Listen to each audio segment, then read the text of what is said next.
मिरजेत पंचायत समितीवर भारतरत्न डॉक्टर बाबासाहेब आंबेडकर यांचे काढलेले नाव लावण्यासाठी आंबेडकरी समाजाचा ठिय्या आंदोलन. अधिकारी हसल्याने चप्पल भिरकावली. काही काळ तणावपूर्ण वातावरण, आंदोलक पेटले. पोलिसांचा हस्तक्षेप.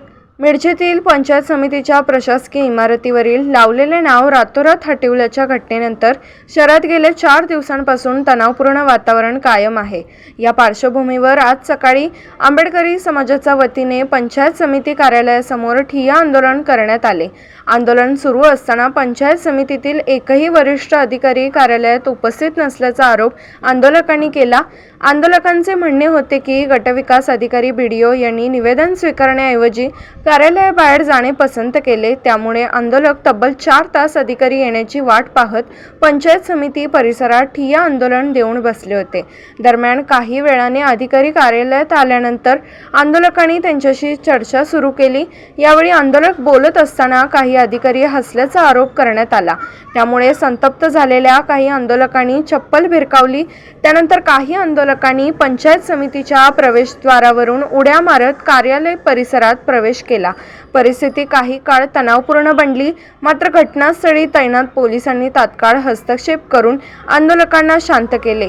त्यामुळे पुढील अनुचित प्रकार टळला आणि परिस्थिती नियंत्रणात आली. आंदोलकांनी स्पष्ट इशारा देत सांगितले की पंचायत समितीच्या प्रशासकीय इमारतीला भारतरत्न डॉक्टर बाबासाहेब आंबेडकर यांचे नाव आणि सभागृहाला छत्रपती संभाजी महाराज यांचे नाव अधिकृतपणे दिले जात नाही तोपर्यंत आंदोलन सुरूच राहील.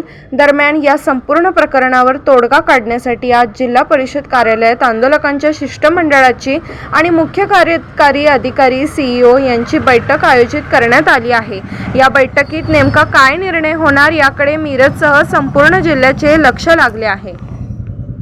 मिरज पंचायत समितीच्या नूतन प्रशासकीय इमारतीला शिवशाहू फुले आंबेडकर चळवळीतील कार्यकर्त्यांच्याकडून 29 तारखेला गुरुवारी डॉक्टर बाबासाहेब आंबेडकर यांचं नाव देण्यात आलं होतं.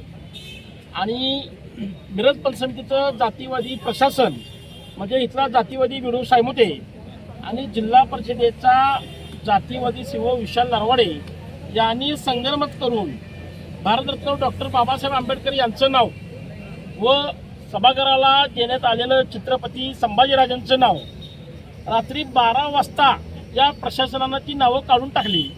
त्याच्या निषेधार्थ म्हणून गेल्या 3 दिवसापासून आंबेडकरी चळवळीतील कार्यकर्त्यांच्याकडून आंदोलन चालू आहे. आज मिरज पंचायत समितीच्या कार्यालयासमोर शिवशाहू फुले आंबेडकर चळवळीतील कार्यकर्त्यांच्याकडून या ठिकाणी जी नावं काढली गेली ती नावं कुणाच्या आदेशानुसार काढली गेली, ती नावं तिथं असताना कुणाला नेमकी अडचण झाली, कुठल्या संघटनेची किंवा कुठल्या पक्षाची तक्रार होती किंवा कुठल्या नागरिकाची तक्रार होती, त्या नावांच्यामुळं मिरज तालुक्यातली कायदा सुव्यवस्था काय बिघडली होती काय याचा प्रशासनानं खुलासा केला पाहिजे असं आम्ही प्रशासनाला विचारलेलं आहे. इथं प्रशासक राज संपलेला असताना, सभापती कार्यरत असताना, सदस्य कार्यरत असताना म्हणजे लोकप्रतिनिधींचं इतर राज्य चालू असताना प्रशासनानं नेमकी ही भूमिका का घेतली याचा सुद्धा खुलासा झाला पाहिजे. का प्रशासनाला जाती तेढ निर्माण करायचा होता याचा सुद्धा खुलासा झाला पाहिजे. बरोबर आहे.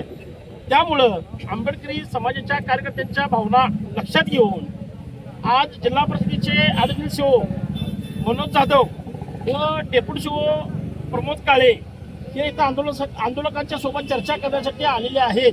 परंतु त्यांना सुद्धा आम्ही जे काही प्रश्न उपस्थित केलेले आहेत त्या प्रश्नाचं उत्तर देता येत नाही. त्यांचं म्हणणं आहे की आम्ही वरिष्ठ संघ चर्चा करतो, वरिष्ठ संघ चर्चा करा, आजच चर्चा करा, रात्री 12 वाजता जरी वेळ तुम्ही दिला तरी आम्ही तुमच्या संघ चर्चा करायला तयार आहे असं आम्ही त्यांना सांगितलेलं आहे. परंतु हे प्रशासन अतिशय नालायक आहे आणि जातीय देशभावनेतून बाबासाहेबांचं नाव आणि संभाजीराजांचं नाव काढले. त्यामुळे या प्रशासनाचा पुन्हा एकदा जाहीर निषेध करतो आणि प्रशासनाला विनंती आहे की आजच्या आज आपण निर्णय घ्यावा की दोन्ही नावं सन्मानपूर्वक आता आपल्या मिरज पंचायत समितीच्या प्रभारी सभापती आणि सांगली जिल्हा परिषदेच्या महिला बालकल्याण सभापती स्नेहलताई मोरे आल्या होत्या. त्यांना सुद्धा आंबेडकरी समाजातील कार्यकर्त्यांनी विचारलं की ताई हा जो फलक काढला गेला तो फलक काढताना प्रशासनाने आपल्यासोबत या पंचायत समितीच्या आपण प्रमुख आहात म्हणून आपल्यासोबत काही चर्चा केली होती का, हा विषय आपल्या निदर्शनास आणला गेला होता का, तर त्या ताईंचं उत्तर आलं की प्रशासनानं माझ्याशी कुठल्याही पद्धतीचा संवाद साधला नाही, माझ्यासोबत ही चर्चा केलेली नाही. म्हणजे प्रशासन ही इथलं मालक झालंय आणि प्रशासनानं या ठिकाणी हा बोर्ड काढला. म्हणजे लोकप्रतिनिधींना किंमत न देता मग सभागृह कशासाठी आहे? मग पंचायत समितीची जी काही लोकप्रतिनिधी आहेत ती लोकप्रतिनिधींची निवडणूक घ्यायचं, इथं सभापती उपसभापती सोडायचे आणि सदस्य म्हणून निवडून यायचं. मग सभागृहाला इथं उच्चस्थानी सभागृहाचं आहे. मग सभागृहाचा काही ठराव झालेला नसताना अधिकाऱ्यांनी ही मनमानी पद्धतीने का केलं गेलं हा संशोधनाचा विषय आहे आणि त्याचं उत्तर अधिकाऱ्यांच्याकडून आम्हाला मिळायला पाहिजे ही आमची भूमिका आहे.